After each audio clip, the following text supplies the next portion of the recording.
I went to the post office and I saw this ad on the post office, and it said wanted elevator operators. So Had you done that kind of work? no, They even have an elevator in town. I never even been on one. Okay. And so I applied, and I got called. Well, I got a ticket on the Greyhound bus, and I went down to Washington. And of course, they have these busloads of people coming in, and there's always an advisor meet you there at the bus stop, and they get a boarding house for you. Well, that happened. And then I don't know how long. Do you know what year this was? Or how old you were? I just got married. So you were about 21 or 22? Yeah, probably. And then George came down for a visit, and he got hired when they're building the Commerce Building and all those on the wall, bringing in the chairs. They were delivering the chairs. So he got a job. How much money did you make? $10,000. You made $10,000 a year? No, 1,000. $1,000 a year. Okay. And we're rich. Oh yeah, and then we got an apartment. And how much money did he make? I've forgotten. About what you made, or did you make more? Oh, I made more, and so we had to hire an apartment. So we had, So it was over near the university, George Washington University, and we could look there from our apartment windows. We could look right down in the engineering department of the university. So, and your apartment building was located where Lisner Auditorium is located now. Yeah, and first night we moved in, we had bed bugs. Oh. I'd never seen a bed bug. So we complained to the landlord, a German man. And so every time the rent was due, that man would come an hour before George came home and sit and wait for George to pay the rent.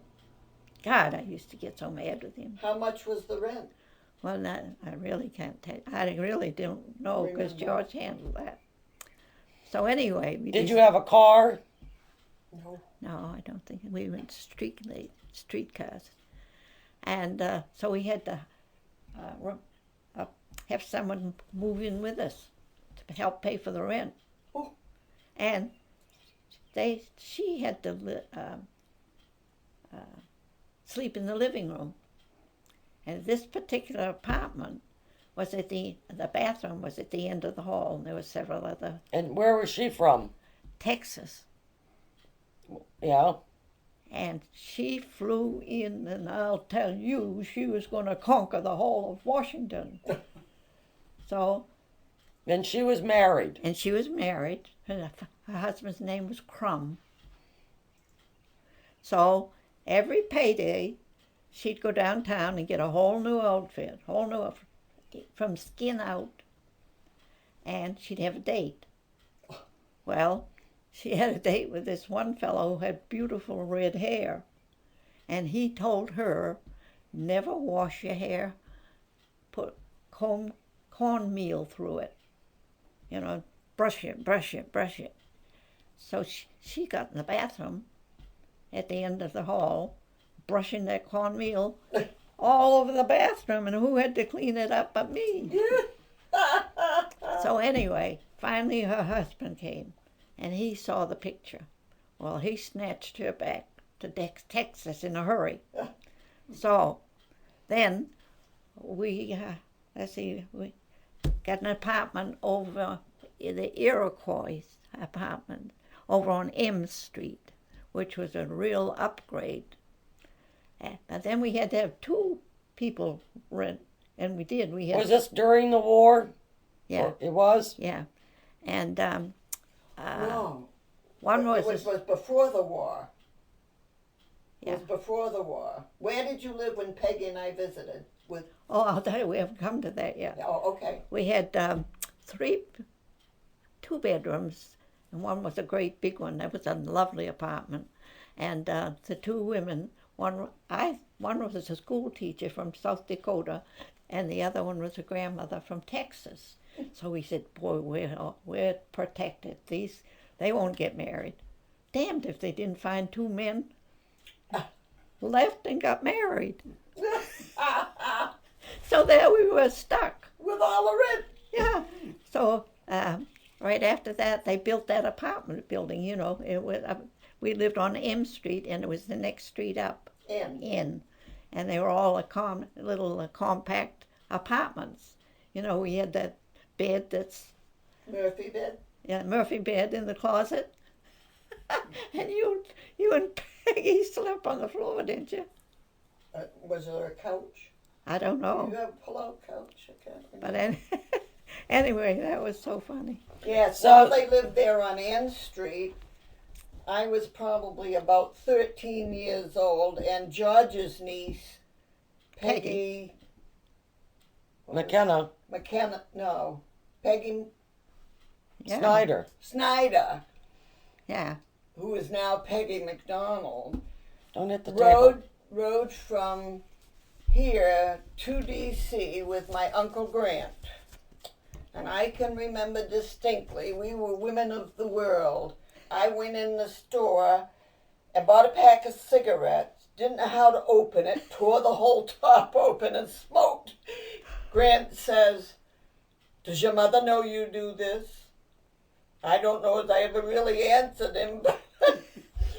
So Peggy and I got down there, and I can't quite remember all the sleeping arrangements, but they were amusing. And of course, Bea and George went off to work every morning and left us there in a lovely air-conditioned apartment. George, before he'd go to work, would lay out the plans of the day. Now you go here, you go here, you go here, and you take this subway, and we'll see you tonight. Well, it was awful hot walking the streets down there. So Peggy and I'd walk to the corner drugstore where there was a cute boy waiting on the soda fountain, order a cherry Coke and say, Don't hit the table. It's too hot to go where he wants us to go. So we'd go back to the apartment. The minute he walked in the door, "Well, how did you like those things today?" I tried to coach him. Yeah. Oh, great. Did you see this? Yeah. One day, Peggy and I did finally walk somewhere, I don't remember where, but they had some goldfish on sale. So I said, "Oh, I got money enough to buy those goldfish." And they put them in like a cardboard ice cream carton. And she and I walked home to that cool apartment, but all the water leaked out of the container. And I think the goldfish were curled up. So, I was taking what kind of a course was I taking? A punch cord. Huh? Oh, yeah. Yeah. Punch card. Punch card, yeah. Yeah. I was taking that down at the IBM's office or school, which was a few blocks away on Connecticut Avenue. And I told them they could come and meet me at noon. Well, they did. And we came back to the apartment. I had to go for a week, didn't I? I don't remember. Yeah, I think. Anyway, I came back to the apartment and I was making sandwiches. Stop hitting the table. Okay. I was making sandwiches. You probably, as Peggy Mystic said, you probably heard this story before. But anyway, I was making 1 tuna and 1 ham, wasn't it? Something like that. 2 different kinds. So I offered them to them, and Peggy says, "I don't eat tuna." Christine says, "I don't eat ham."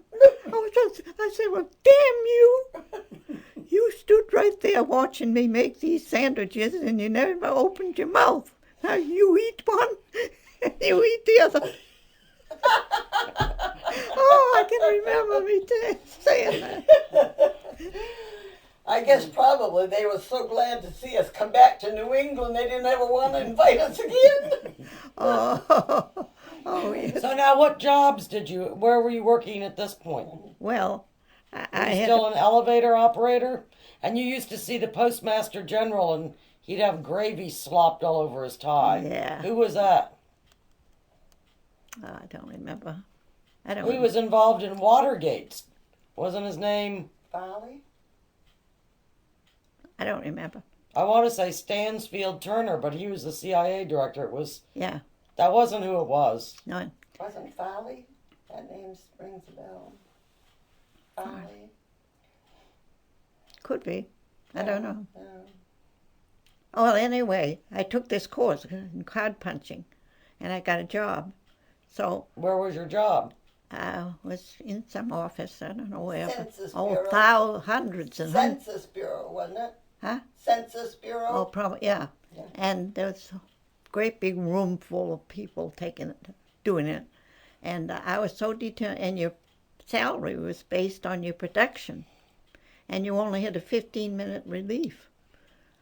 So I was so determined to get top prize that I would... What? They can't see that on the tape. What am I going to say? You wouldn't go to the bathroom. Yeah, I wouldn't go to the bathroom because I wanted to make top production, which I did, and got top pay. Did you have wet pants? That's a secret. But anyway, then from then on, I don't know what I did. After the cards were all punched, job was finished. What did I do? When were you working in a restaurant? Oh, up at the... so then George decided to go to law school. Well, he worked all day, and he left the work to go to law school without coming home. So I got a job at this restaurant up on Connecticut Avenue. Let's see. I worked down the census, down the Commerce Building for lunch. And you go at 11:30 and you bag crackers for half an hour, get your lunch, and then you'd start working at 12 o'clock. Well, there was one table that none of the waitresses wanted to work on it. We'd have to rotate the dining room, So these people from the Census Bureau, 4 men, and they'd sit at the same table every day, and they'd order the same thing, soup, coffee, and pie. All 4 of them do the same thing. And then they all get out their handkerchief and blow their nose. And left a 10-cent tip.